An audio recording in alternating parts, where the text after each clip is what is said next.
Hi all, let's talk about 위치 표현 or positional words. And let's start diretso. So 위치 표현 or the positional words are used to describe sa position sa something. So as you can see here sa libro, kani sila ang mga 위치 표현. 위치 is ang location or position. Kani ako ang gisunod nga topic guys kay para musumpay siya sa atuang previous lesson. So kay kani mga words kay mga location man sad ni or positions mga atuan ning i-learn para magamit nato tong location particle. So let's start with sa first word. Sa pagbasa ni first word is up. So ang pagsuwat ana is up. Up means front or atubangan. So if ga-describe kag something nga nasa atubangan, mo ni mong gamiton, up. Next word is, unsa man siya guys? Kaning kaduha. Very good. T. T means likod or back. Nasa likod, mo ni mong gamiton, T. Ang we, ang third word, we means ibabaw, top. Next word, kani kaupat, unsa man ni? Kani o kani, same ra na silang meaning. Unsa man ni first? Are. Are or unsa man ni? Isa. Meet means down or below. Down or below, nasa ubos. Ang next is unsa man ni? Very good. Yup. Yup means sa side, sa kilid. Kaning duha same ra ni sila. Unsa man siya? An. Very good. An o kani isa sok. Sok means inside. Ang last, very good, pack. Pack means outside.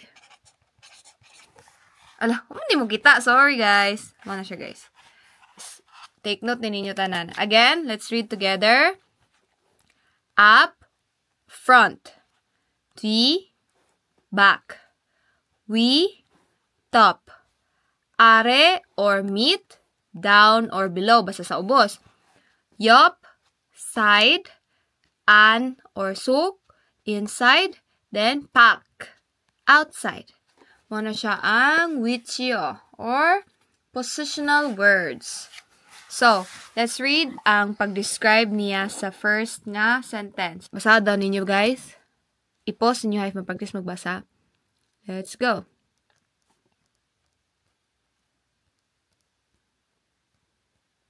Let's read together. 책상 아래에 필통이 있어요. 책상 means chair.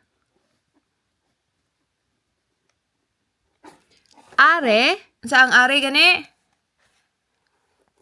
Down or below. So, nasa ubos. Nya, gisumpayan siya og location particle nga e. From the word location particle, itapad siya sa location. So, kaya ang location na ani nga sentence is ang are, which is down or below. Munang gibutan siya e.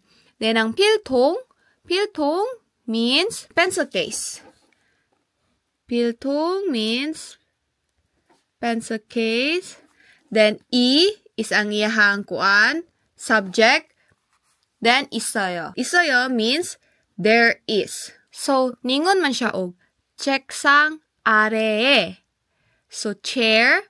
Then, are means ubos. So, ang pasabot aning duha ka words, first two words is ubos sa checksang. Nga na siya pag-describe, guys. Pero ang pagsuot niya is table, ubos, location particle. Checksang, are. So, checksang, ubos sa chair. 필통이, ang ihang subject man kay kaning pencil case, 필통이 있어요. Now, mo ni ang tricky part, guys. Kaya di ba naghisgot ta nga ang sequence sa Korean sentence is subject, then object, then verb. Pero ang nga sentence, nasa tunga, maingon nga nasa tunga ang subject. So guys, medyo libog ni nga part. Actually, pwede ni siya mahimong 필통이 책상 아래에 있어요. So, pwede nimo bayluon ang subject, ibutang nimo sa atubangan, then isunod nimo ning first two words. Pwede na siya, guys. Ang pinaka-rule lang yun, kay dapat awahi ang verb. Verb man ni sa Korean. Nag-guess rin niyo? Medyo libog, no? Tricky siya, no? Pero, mola, hinahinay lang ko tagyapon. And what if, maingon mo, nganong ang subject kay wala man na to gibutang sa checksang? Nga di man na to i-subject ang checksang. Dili na to pwede subject ang checksang kay maingon man nga location siya. Kinahanglan man siya itapad aning below. Kay ug di na to ibutang siya sa below, wala man ta kahibaw unsay below. Asa nga below, asa ubos sa unsa man.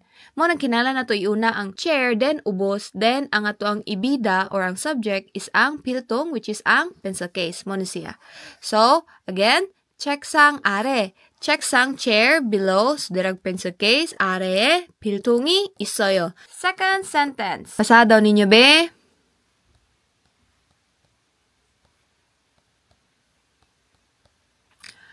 고양이가 집 안에 있어요. Nakita na ninyo ang difference? 'Di ba? Sa first nga sentence, giuna nila ang location.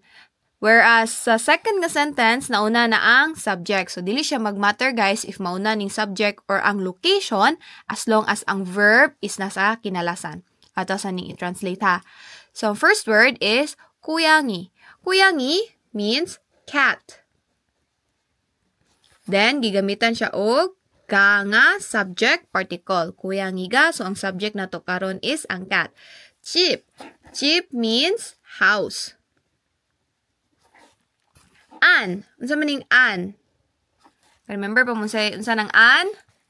Tara guys, an pangita. Asang an? Yes, inside. Inside ang an, then gitapadan sa location particle nga then 있어요 or there is. So, 고양이가 집 안에 있어요. Ang iring naa sa sulod sa balay. 집 안에 kay sulod sa balay mo nang itapad siya 집 안에 있어요. Gets? Gets na oy kay mga bright baya na unsa. Last sentence. Praktisa daw ninyong basa.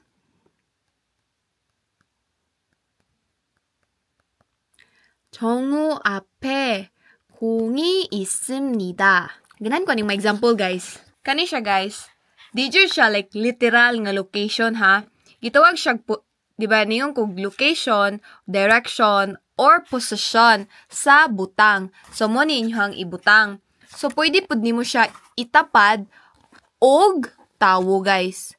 So, Jongho is kani siya. Si Jongho ni siya. Mo niyang name sa tao. Then, up. Sa ganitong up. Wait, adere. Very good. Front. So, front, then location particle. So, atubangan ni Jongho. 정호 앞에 공. 공 means ball. Then 있습니다. 있습니다 and 있어요 are the same. Lahi lang og level og formality. Kani formal, kani very formal. 있습니다. Again, 정호 앞에 공이 있습니다.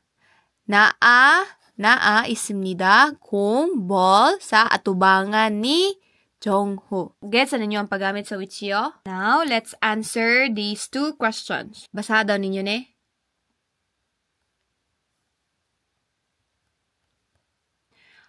공책이 어디에 있어요? Nangutana siya. 어디 means where.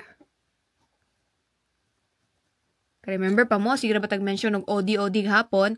Then, is katong location particle. 있어요 is there is with question mark and 공책 means notebook. So asa man ta mag-base aning number 1? Kani number 1 nga question mag-base ta sa aning number 1 nga drawing, number 2 nga question mag-base ta sa number 2 nga drawing. So gipangutana ka, 공책이 어디에 있어요? Mo ni subject ha, gipangita niya ang notebook. Where is the notebook? Asa ang notebook? 어디에 있어요? So, base ani, unsaon nimo siya pagtubag. Parehason ninyo ani nga sentence. Sige daw be. I-post ninyo ni then hunaw na agtarong. Hunaw na asa ang kung check. Nakatubag ra mo? Nari answer? So, naatay two ways how to answer these questions. First, supilita mo yung kung chegi. Asa man siya? Nasa sa ibabaw sa chair or checksang. So, mingon tao, kung chegi. Checksang 위에 있어요. sakto yung tubag. Again, kung 책이 책상 위에 있어요. Or, pwede tayo mingon og 책상 위에 공책이 있어요. Ato ang iswat ba kay para makuan mo. 공책이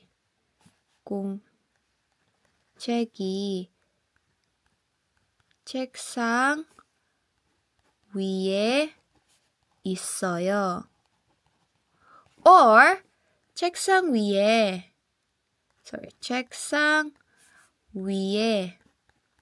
saan mo spelling oy? 책상 위에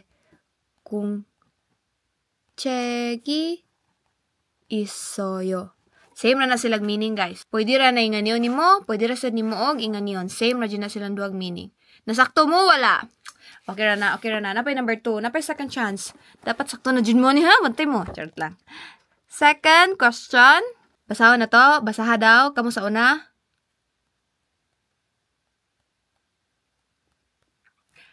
강아지가 어디에 있어요? 강아지 means dog or puppy. Puppy na lang. So, puppy, 어디, where 있어요? Asang puppy? Where is the puppy? So, based second nga picture, asa man nagpuppy? Asa magpuppy? Ani? So, asa man ang puppy? Nasya sa balay. Nasya sa front sa balay. So, how do we say it? How do we answer this question? Pag-answer da mo ba, i-pause daw ni. Pag-answer da mo try. Naka-answer mo, guys? Naagya po'y 2 ways to answer this question. So, first is, pwede tamingon dito og 강아지가 집, house, 집, asa mo siya? Front. 앞에 있어요. So, we say, 강아지가, ga is the subject particle. 강아지가 집 앞에 있어요. Or, pwede tamingon og 집 앞에 강아지가 있어요. So, pwede ra kani isa, pwede sad ka na. Same ra na silang duha, guys. Naka-correct mo, naka-answer mo, wala. Sige lang, ka-answer lagi mo. Ako ni ipa-assignment ninyo /practice bitaw. So, ipangutan-on ninyo yourself. Asa ang book? Asa ang chair? Asa ang umbrella? Inyong pangutanon yourself. Then, ansiran nagupod ninyo. Then, inyo ang ansiran based aning kani, then katong examples na to ganiha ha. But before that, na may uban ninyo nga wala kay buwan ni uban nga vocabulary, atua sang i-translate this into English. So, first word is check. Check means book.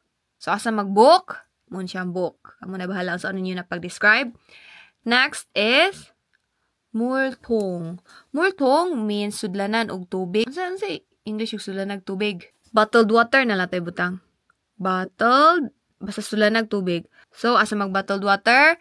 Dara. Next is, basa daw, piltong. Piltong means, remember pa mo wala? Pencil case. Very good. Remember pa sila, mas iwa sila nito bag. Next word is, basa daw, 지우개. 지우개 means eraser. Next word, 자 or ruler. Next, basa daw, 우산. 우산 means umbrella or payong.